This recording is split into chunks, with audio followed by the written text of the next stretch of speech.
Mari kita berdoa. Bapa kami yang di surga, kami mengucap syukur kalau hari ini kami boleh bersama-sama beribadah di hadapan Tuhan. Kami boleh bersama-sama merasakan akan kebaikan Tuhan, cinta kasih Tuhan, penyertaan Tuhan dalam kehidupan kami.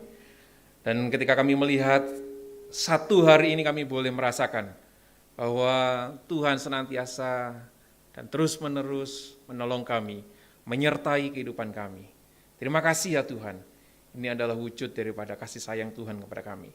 Sebentar kami akan belajar akan kebenaran firman-Mu, berbicaralah kepada setiap kami, mengubah hati kami, pikiran kami sesuai dengan apa yang Tuhan kehendaki.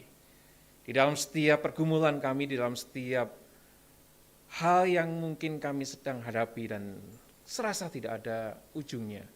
Tapi hari ini kami merasakan bahwa Tuhan ingin berbicara secara pribadi kepada kami. Berbicaralah ya Tuhan, ajarlah kami, sehingga kami menjadi orang-orang yang semakin mengenal Tuhan. Terima kasih, ini seru doa kami. Demi nama Tuhan Yesus, kami berdoa dan mengucap syukur. Amin. Selamat malam, Bapak Ibu dikasihi Tuhan. Malam hari ini kita akan belajar bersama-sama berbicara mengenai satu tema, yaitu bersukacitalah senantiasa di dalam Tuhan. Begitu ya. Seperti tadi Bu Heni sampaikan, begitu ya.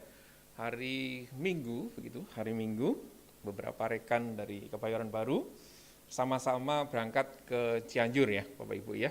Bersyukur di sana kita boleh merasakan akan kasih kebaikan Tuhan ya. Di sana ada anak Tuhan juga yang menyambut kami untuk boleh tinggal bersama di sana. Kemudian hari Senin kami kemudian turun ke lapangan mempersiapkan segala sesuatunya. Kemudian kami ketemu dengan orang-orang yang sedang di dalam kena bencana begitu ya.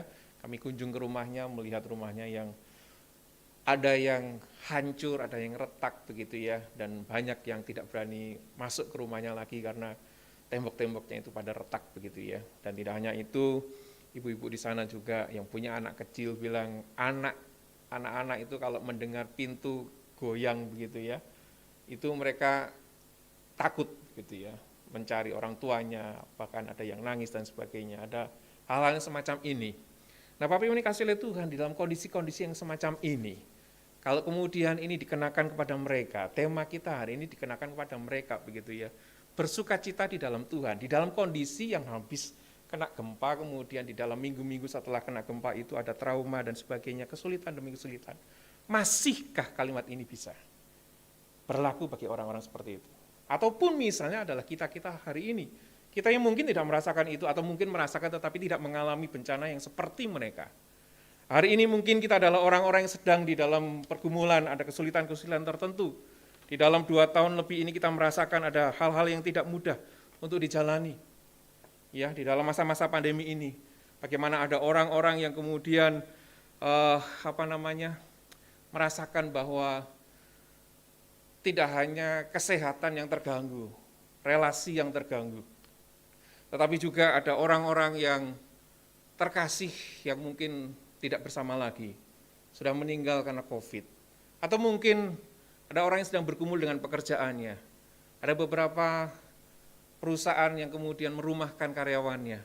Ada yang mungkin juga terganggu di dalam pekerjaannya, di dalam bisnisnya karena COVID ini. Pertanyaannya adalah, apakah kalimat bersukacitalah senantiasa di dalam Tuhan itu masih kita rasakan di dalam kondisi yang semacam ini? Apa yang dikasih oleh Tuhan, ketika mempersiapkan khotbah begitu ya, mengingat tema ini dalam perjalanan ke puncak, saya mencoba mencari apa sih yang bisa digambarkan di dalam kehidupan kita berkenaan dengan tema ini. Bersukacita senantiasa di dalam Tuhan. Bapak Ibu, kalau kita naik puncak di dalam jam-jam tertentu begitu ya, di dalam masa-masa tertentu begitu ya. Kalau seandainya kita naik ke puncak kemudian jalan yang berliku-liku itu kemudian gerimis begitu ya. Mungkin kita kalau tidak gerimis mungkin agak kencang begitu ya. Tapi karena gerimis kemudian kita agak pelan-pelan. Coba lagi kalau misalnya itu gerimis kemudian mulai berkabut. Apa yang kita lakukan? Makin berhati-hati lagi ya. Tetapi kalau misalnya kabut itu semakin kita jalani ternyata semakin tebal. Semakin tebal, tentunya kita semakin apa? Semakin tidak hanya waspada, tidak hanya hati-hati. Tetapi apa? Mulai takut. Iya, jarak pandang yang terbatas begitu ya, kabut makin tebal, makin tebal.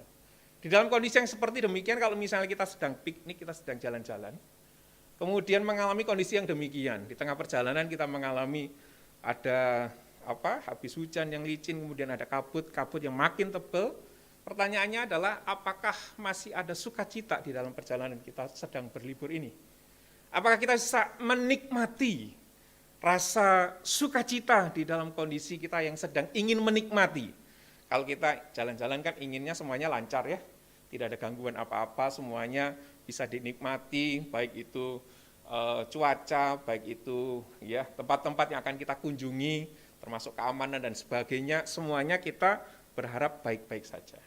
Tetapi seandainya ada hal yang tidak baik-baik saja di dalam kehidupan kita, apakah kalimat ini masih bisa kita rasakan? Bersukacita. Coba kita perhatikan di dalam Filipi pasal yang keempat, ayat yang keempat ini. Kalimatnya adalah, dan ini mungkin gampang sekali diingat ya, bersukacitalah senantiasa dalam Tuhan.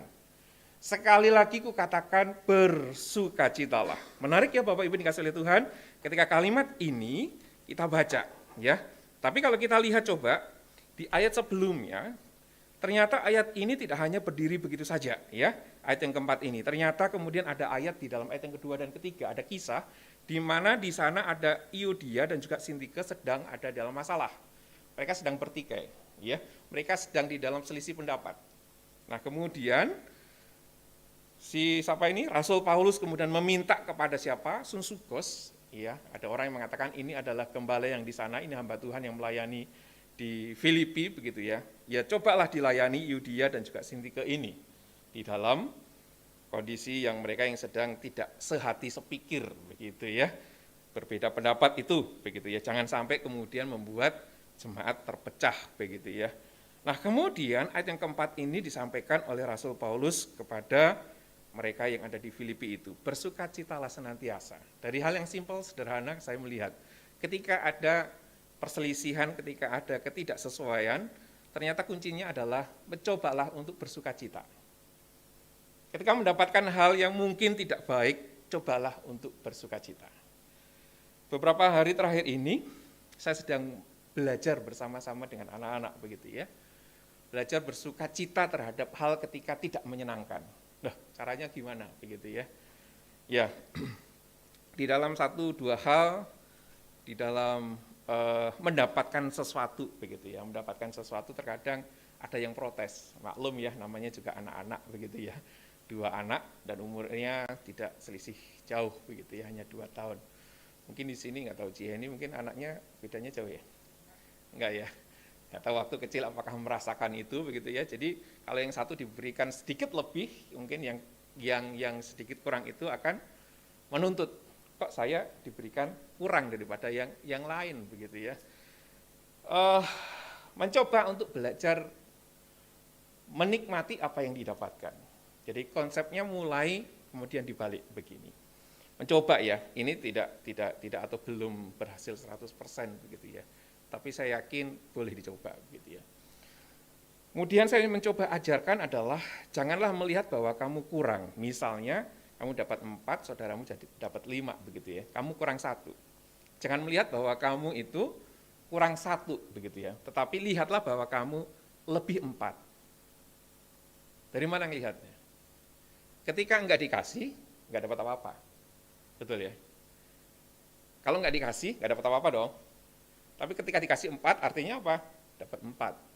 Jangan melihat bahwa 5 dikurang 4, jadi kurang 1. Ketika ingin menikmati, ingin mensyukuri apa yang didapatkan, apa yang diperoleh, apa yang diberikan oleh Tuhan, lihatlah daripada ketidakadaan menjadi ada.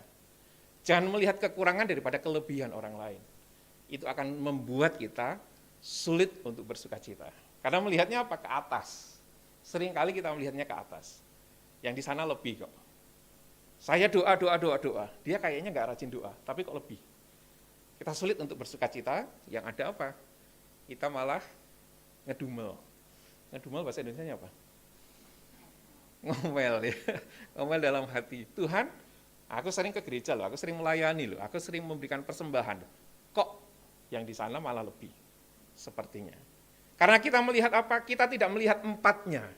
Kita melihat kurang 1-nya tadi. Cobalah kita melihat bahwa apa yang seharusnya tidak kita dapatkan, kita dapatkan. Apa yang seharusnya tidak kita dapatkan, kita dapatkan. Apa yang seharusnya kita dapatkan, kita tidak dapatkan. Nanti akan saya bahas di dalam hal yang selanjutnya. Nah, Bapak Ibu dikasih oleh Tuhan, berbicara mengenai bersukacitalah di dalam Tuhan. Kita sudah masuk di dalam Advent yang pertama.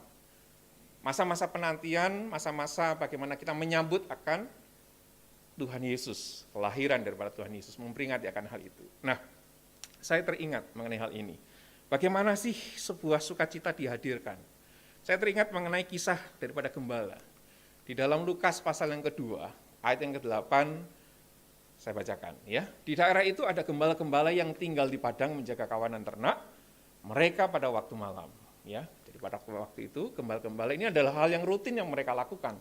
Bukan sesuatu yang wah, bukan sesuatu, mungkin bagi kita wah, begitu yang tidak biasa. Tapi bagi mereka adalah sesuatu yang biasa, gitu ya. Tiba-tiba berdirilah seorang malaikat Tuhan di dekat mereka dan kemuliaan Tuhan bersinar meliputi mereka dan mereka sangat ketakutan. Sesuatu yang tidak biasa yang membuat mereka ketakutan. Dan hal inilah yang sering kali membuat kita juga mengalaminya. Sesuatu yang tidak biasa kita alami, tidak biasa kita lakukan, itulah yang sering kali membuat kita ketakutan. Yang sering kali kita membuat kita cemas, sering kali membuat kita berpikir, di mana itu Tuhan? Tetapi apa yang terjadi selanjutnya, ayat yang 10. Setelah mereka merasakan ketakutan, ayat yang ke-9 tadi, lalu kata malaikat itu kepada mereka, jangan takut, sebab sesungguhnya aku memberitakan kepadamu kesukaan besar untuk seluruh bangsa. Hari ini telah lahir bagimu juru selamat, yaitu Kristus Tuhan di kota Daud. Dan inilah tandanya bagimu, kamu akan menjumpai seorang bayi dibungkus dengan lampin dan terbaring di dalam palungan. Ayat yang ke-13. Dan tiba-tiba tampaklah bersama-sama dengan malaikat itu sejumlah besar bala tentara surga yang memuji Allah, katanya, kemuliaan bagi Allah di tempat yang maha tinggi dan damai sejahtera di bumi di antara manusia yang berkenan kepadanya. Bapak Ibu dikasihi oleh Tuhan, ketika malaikat itu mengatakan, jangan takut, ayat yang 10 tadi, ya. Jangan takut sebab sesungguhnya aku memberitakan kepadamu apa? Kesukaan besar. Ini mirip dengan Filipi 4 ayat yang keempat tadi. Kara, dari kata dasarnya kara tadi. Berbicara mengenai sukacita, berbicara mengenai bagaimana tidak sekedar kegembiraan. Sukacita lebih daripada gembira. Gembira itu lebih dipengaruhi dari eksternal diri kita. Sesuatu yang di luar itu membuat kita gembira. Tetapi sukacita itu lebih kepada apa yang ada di dalam diri kita. Itu adalah sukacita. Nah, perhatikan selanjutnya, ketika kita berbicara mengenai sukacita. Bersukacitalah di dalam Filipi 4 ayat yang keempat ini. Bersukacitalah senantiasa di dalam Tuhan. Bapak Ibu dikasihi oleh Tuhan, berbicara mengenai kata bersukacitalah. Ya, surat Filipi banyak sekali, meskipun hanya 4 pasal, tetapi kata bersukacita, kata sukacita terus-menerus diulang-ulang. Di dalam pasal pertama ayat 4, ayat 18, ayat 25, pasal 2 ayat 2, ayat 16, ayat 17, 18, ayat 28, pasal 3 ayat 1, ayat 3, kemudian pasal 4 ayat 1, dan seterusnya. Ada berulang-ulang. Kata bersukacita, bersukacita, bersukacita. Seperti tadi saya katakan, ini tentunya nyambung dengan yang pertama. Ayat yang kedua dan ketiga tadi. Ketika ada masalah, ketika ada perselisihan, sukacita adalah obatnya. Lalu bagaimana? Itu kok bisa menjadi obat? Karena sukacita itu ada kuncinya, bisa merasakan sukacita itu. Nanti kita akan lihat beberapa poin yang akan saya berikan. Tapi kasih oleh Tuhan ketika kita berbicara mengenai bersukacitalah senantiasa. Perhatikan, bersukacitalah tidak hanya bersukacitalah, tetapi bersukacitalah senantiasa di dalam Tuhan. Itu kuncinya. Jadi ketika kita bersukacita di dalam Tuhan, maka kita mengetahui bahwa sukacita itu bersumber daripada Tuhan. Ini kuncinya. Nah, mari kita pelajari bersama-sama ketika kita melihat atau belajar mengenai kata sukacita ini. Bapak Ibu dikasihi oleh Tuhan, seberapa sih atau apa sih yang biasanya membuat kita sulit untuk tidak bersukacita? Apa yang seringkali membuat kita tidak bersukacita? Apa? Iri hati. Oke, iri hati berarti Melihat orang lain, ada pembandingnya berarti ya, karena iri begitu ya, iri kepada orang lain. Ada lagi? Apa yang membuat kita, silakan, tidak sesuai harapan? Baik, oke, tidak sesuai harapan, iri hati. Ada lagi yang mau menambahkan? Dan kurang lebih prinsipnya itu ya. Apa yang membuat kita tidak bersuka cita adalah mendapatkan apa yang seharusnya tidak kita dapatkan. Maksudnya apa? Ketika kita seharusnya tidak dihukum atau maunya tidak dihukum, kita dihukum. Tidak bersuka cita, betul ya? Tetapi sebaliknya tidak mendapatkan apa yang seharusnya kita dapatkan atau yang maunya kita harapkan, kita dapatkan. Misalnya kita mau dapat hadiah, nggak dapat, kecewa. Begitu ya? Bapak Ibu dikasih oleh Tuhan. Seorang anak kecil, dia 2 bersaudara begitu ya, masih kecil. Umurnya sekitar yang satu itu 4 tahun, kemudian yang besar itu 8 tahun, Bapak Ibu ya. Nah, suatu hari ketika bulan Desember begitu ya, mamanya ngelihat yang 4 tahun itu kemudian kok mukanya cembetut begitu ya. Cembetut itu apa ya? Apa? Cemberut gitu ya, masem begitu ya, mukanya masem gitu ya, mukanya lesu gitu ya. Padahal itu baru pulang dari gereja, ya, baru pulang dari gereja ibadah keluarga begitu ya. Kemudian maminya nanya, kenapa kok kamu mukanya cembetut begitu ya. Nah, kokonya yang sudah 8 tahun itu nyaut begitu ya. Ya, dia kan mau hadiah gitu ya. Jadi ternyata singkat cerita, karena masa pandemi, usaha daripada orang tuanya sedang hancur begitu ya. Kemudian mereka dalam kehidupan yang tadinya ada kemudian menjadi sederhana begitu ya. Bahkan sampai kemudian hidup pun dia pas-pasan. Sehingga sebelum berangkat ke gereja jauh-jauh hari sebelumnya, maminya sudah ngomong, tahun ini tidak ada hadiah Natal. Anak yang 4 tahun ini dari hari itu disampaikan bahwa dia nggak dapat hadiah Natal tahun itu, dia sedih sekali. Murung mukanya, bahkan sampai pulang dari gereja pun dia merasakan itu. Sekarang yang menjadi pertanyaan buat kita sama-sama hari ini adalah, apa sih yang kemudian menjadi harapan daripada kita? Di manakah sih sebetulnya sukacita kita? Apa yang kita harapkan di masa Natal ini? Apakah seperti anak kecil tadi, kita sedang mengharapkan hadiah dari Tuhan? Kita sedang mengharapkan pemberian daripada Tuhan. Dan kalau itu tidak kita dapatkan, maka kita merespon dengan muka yang cembetut tadi. Kita seolah-olah ingin mengatakan, kok Tuhan kayak begini ya? Apa yang kita harapkan di masa Natal ini? Hari ini masih, atau minggu ini masih Advent yang pertama. Mari kita siapkan hati kita, tata hati kita untuk menyambut Natal itu. Di manakah sukacita kita sih? Apa yang kita harapkan di masa Natal di tahun ini? Apa sih yang kita harapkan? Apa ini kasih oleh Tuhan? Bagaimana sih kita bersukacita? Saya teringat akan hal ini. Yang pertama, bersukacitalah. Berbicara mengenai Allah, saya hubungkan dengan kata Immanuel. Allah yang beserta dengan kita. Ketika kita, di antara kita mungkin yang sedang dalam kondisi mengalami kesulitan, efek daripada pandemi,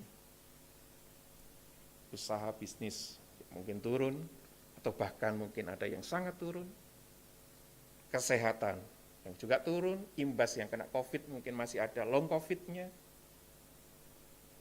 ada efek yang berkepanjangan daripada COVID itu, atau mungkin pekerjaan, ada yang mungkin harus resign karena pekerjaannya kolaps, harus mencari pekerjaan dan sebagainya, ataupun sampai kehilangan orang yang dikasih. Di masa-masa yang sulit semacam ini, bagaimana kita bisa bersuka cita?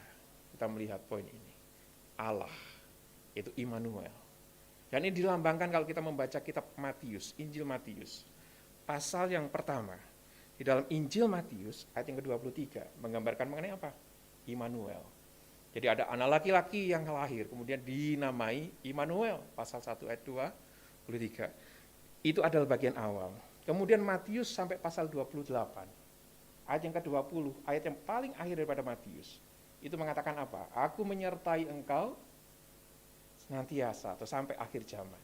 Perhatikan, Matius pasal yang pertama sampai Matius pasal akhir, yang menggambarkan di awal ada Immanuel, Allah menyertai manusia. Tegaskan lagi, aku menyertai. Apa yang dikasih oleh Tuhan? Ketika kita sedang di dalam pergumulan hari ini, apa kunci untuk bisa bersuka cita adalah pahami Allah menyertai kita. Poin yang kedua, bagaimana kita bersuka cita? Saya hubungkan Allah dengan kata Kristus. Kristus adalah berbicara mengenai yang diurapi. Ya, dari kata Mesias dalam Perjanjian Lama Ibrani, begitu ya, Mesaya. Ya, Kristus, kemudian dari bahasa Belanda kita kenal namanya Kristen, begitu ya, pengikut Kristus. Tapi ini kasih oleh Tuhan. Bersukacita itu apa? Tidak sekedar bahwa, sekali lagi, tidak sekedar bahwa Allah yang menyertai kita di dalam setiap pergumulan kehidupan kita hari-hari ini. Tetapi lebih daripada itu, kita bersukacita karena ada Allah yang melalui Kristus adalah Allah yang menebus kita, manusia yang berdosa. Poin pertama ingin berbicara kepada kita sebagai manusia yang sedang di dalam penderitaan. Betul kita membutuhkan Allah yang Immanuel, yang menyertai di dalam setiap pergumulan sehari-hari kita. Tetapi lebih daripada itu, sebagai orang atau manusia yang berdosa, kita membutuhkan Allah yang melalui Kristus menebus kita.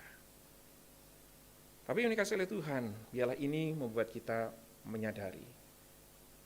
Kesukacitaanku bukan hanya karena aku bisa menjalani hidup hari ini dengan apa yang ada. Tetapi kesukacitaanku adalah karena aku manusia berdosa yang sudah ditebus oleh Tuhan. Amin, Bapak Ibu. Bukan sekedar apa yang kita punya, apa yang kita hidupi hari ini, tetapi kita tahu aku bersukacita karena Allah menebusku. Kenapa ini bisa bersukacita? Kalau kita turut dari awal, kita akan tahu. Dosa hukumnya adalah maut. Kematian yang kekal artinya tidak ada ujungnya. Dan di sana manusia tidak bisa menyelamatkan dirinya sendiri. Tapi singkat cerita, melalui Allah lah dan melalui Kristus lah kita diselamatkan. Yang terakhir, mengapa kita harus bersukacita dan bagaimana kita bersukacita? Adalah berbicara mengenai Allah dan juga memperbaharui. Jadi tidak hanya sekedar Allah yang menyertai kita di dalam kehidupan kita hari ini. Di dalam setiap penderitaan Allah menyertai kita dan menolong kita. Memberikan jalan keluar akan kehidupan di dalam permasalahan kehidupan kita. Tetapi juga adalah Allah yang menebus kita. Orang-orang yang berdosa ini untuk diselamatkannya. Tetapi tidak hanya itu. Kita mengenal untuk dapat bersukacita adalah karena Allah yang sudah menebus orang-orang yang berdosa ini. Adalah Allah yang memperbarui setiap hari. Sehingga kita melihat itu, kita dapat bersukacita. Kok bisa? Itu pertanyaannya. Kok bisa kemudian kita bersukacita karena Allah memperbaharui? Maksudnya apa? Maksudnya adalah, sekali lagi, apa sih bedanya? Gini ya, minggu lalu kita ada baptisan ya. Di sini semuanya sudah baptis. Ada yang belum dibaptis? Saya ingin tanya. Misalnya, kemarin dibaptis. Apa sih yang membedakan Bapak Ibu dari hari sebelumnya sebelum dibaptis? Apa bedanya? Oh, bedanya yang sebelumnya saya mungkin rambutnya panjang karena mau dibaptis, saya pendekin biar rapi. Enggak ya? Ada bedanya secara penampakan kita, silakan. Penampakan.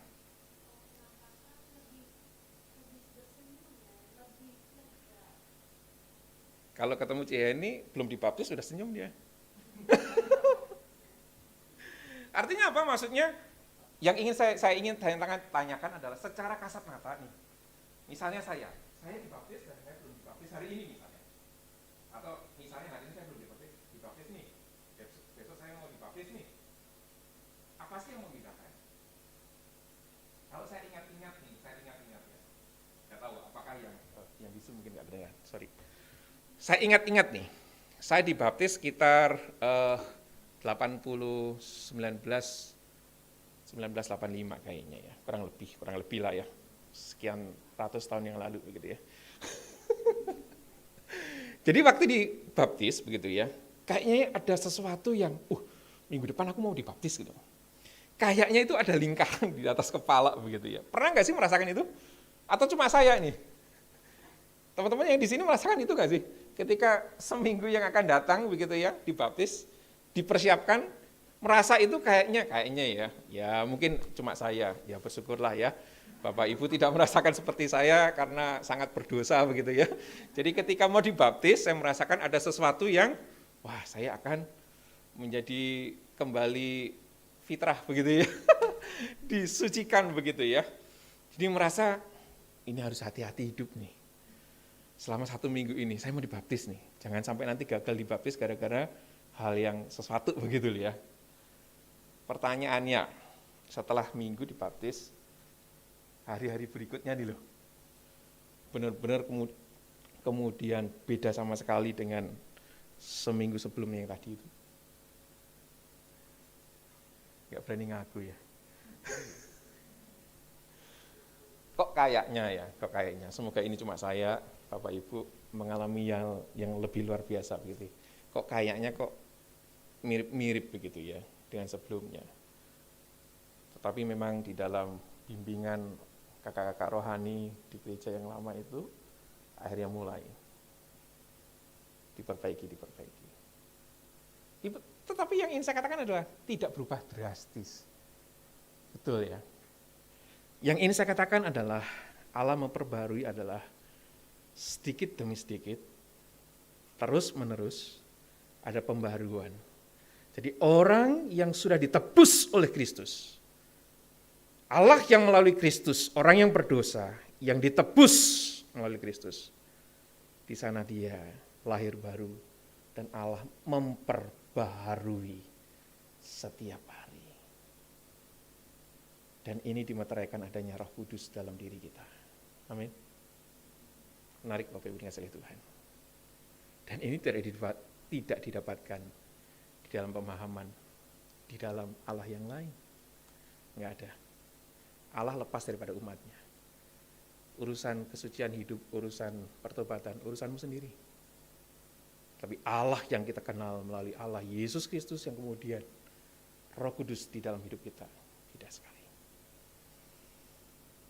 Pemahaman kita adalah manusia tidak sanggup membuat hidupnya lepas dari dosa. Nggak bisa. Sehebat apapun orang itu, setinggi apapun pendidikan mereka, sesering apapun dia melakukan mungkin puasa dan sebagainya, manusia tidak sanggup memulihkan dirinya mengikuti standarnya Tuhan. Tetapi Allah yang kita kenal tidak hanya menyucikan kita, tetapi dia memperbaharui kita karena ada Roh Kudus dalam diri kita. Tanpa itu sepertinya kok mustahil. Amin Bapak Ibu. Nah, kuncinya sekarang adalah maukah kita mengalaminya. Ada sebuah cerita sebagai penutup. Kalau sebagai penutup begini biasanya asik begitu ya. Selesai soalnya. Bapak Ibu dikasihi oleh Tuhan, ada seorang wanita. Maaf saya katakan, ini cerita karangan ya. Bukan cerita asli dari sebuah kejadian, bukan. Jadi wanita ini, dia sudah setengah baya. Dia adalah perempuan yang menemani orang lain yang bukan suaminya, begitu ya.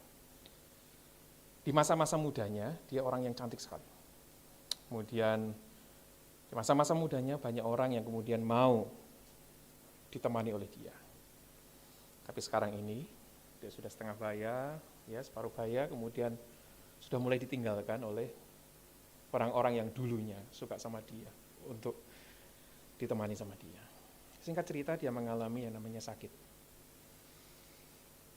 Kemudian dia teridentifikasi dengan yang namanya tadi HIV. Coba bayangkan, yang dari tadi yang mudanya seperti itu, kemudian separuh baya seperti itu, sekarang punya kondisi yang semacam ini. Tidak mudah. Kemudian suatu hari datanglah seorang dokter yang masih muda, orang yang pinter, ya. Dia kerja di puskesmas di kampung itu. Dia dari orang yang kaya karena memang menyelesaikan pendidikannya di kedokteran, dia harus praktek di desa begitu ya. Dan dia mendengar ada seorang wanita parubaya yang kemudian sakit semacam itu. Kemudian dia ditugaskan untuk apa? Untuk mendampingi ya, pengobatan dan sebagainya. Beberapa hari sekali dia datang ke rumahnya, yang dulu itu rumahnya bisa ngontrak satu rumah begitu ya. Sekarang dia harus meninggali tempat yang jauh sekali dibandingkan yang dulu. Tidak hanya satu kamar, tapi satu kamar yang sempit, yang tidak baik untuk ditinggali. Singkat cerita, beberapa hari sekali pemuda ini datengin dia, kemudian kita tahu penyakit ini penyakit yang sulit untuk disembuhkan, bahkan juga tentunya makin lama makin mengikis akan tubuhnya, dan akhirnya dia kurus sekali ini perempuan, begitu ya, kulit pembungkus tulang, gitu ya. Nah kemudian suatu hari setelah beberapa bulan mendampingi perempuan ini, dokter ini kemudian dokter muda ini, pria muda ini mengatakan kepada wanita tersebut, aku ingin bicara serius hari ini. Aku ingin mengatakan sesuatu kepadamu. Nah perempuan itu kemudian ngomong begini, berbicaralah, aku sudah siap mendengarin. Aku tahu bahwa hidupku tidak lama lagi. Perempuan itu ngomong gitu. Dokter silakan ngomong apa adanya, ngomong saja jujur kepada saya, itu lebih baik. Kemudian dokter muda ini, tampan ini, masih muda kemudian ngomong, aku ingin kamu mendengar dengan baik-baik. Serius aku mengatakan ini. Aku mengasihimu. Maukah kamu menikah dengan aku? Perempuan ini kemudian marah. Dokter, kalau memang ingin mengatakan bahwa hidupku tidak lama lagi, katakan saja. Tidak usah membuat seperti ini. Yang kemudian menyenangkan hatiku gara-gara aku memang tidak lama lagi hidupnya. Katakan saja kalau memang aku ini sebentar lagi akan mati. Bapak Ibu dikasihi oleh Tuhan. Perhatikan satu sisi, wanita yang digambarkan ini seperti apa. Satu sisi lagi, pria ini seperti apa. Adalah kisah yang mungkin kita pikir ini adalah kisah yang tidak mudah dipercaya. Unbelievable story. Sesuatu yang tidak mungkin terjadi di dunia ini. Bapak Ibu dikasihi oleh Tuhan, persis sama dengan kita. Adalah sesuatu yang tidak mungkin terjadi. Ada Allah yang Maha Kudus itu, kemudian mau menyelamatkan kita. Tetapi hari ini kita tahu ada Allah yang mau datang buat kita, menyelamatkan kita, memberikan dirinya mati bagi kita. Tapi ini dikasihi oleh Tuhan, pertanyaannya adalah, maukah hari ini kita melihat bagaimana Allah mau memperbaharui diri kita? Menerima Allah untuk boleh mengisi hidup kita. Mari kita bangkit berdiri bersama-sama.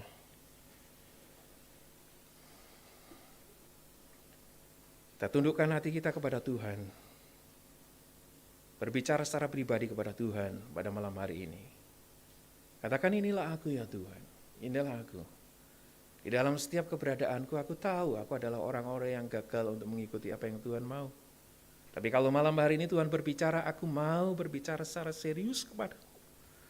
Aku mau berbicara secara serius kepadamu. Meskipun engkau adalah orang yang gagal melakukan apa yang aku mau berbicara serius kepadamu. Aku mengasihimu. Aku mengasihimu. Dan aku mau menebusmu. Meskipun engkau adalah orang-orang yang berdosa, tapi aku mau mengasihimu. Aku mau menebusmu. Bapak Ibu dikasihi oleh Tuhan. Datanglah kepada Tuhan. Katakan apa yang ingin katakan, Bapak Ibu katakan. Ketika Tuhan dengan serius mengatakan, aku mengasihimu, dan aku mau menebusmu, aku mau datang untuk kamu. Katakan, apapun yang ingin Bapak Ibu katakan di dalam beberapa waktu ke depan ini. Katakan kepada Tuhan. Setelah itu mohon usaha untuk boleh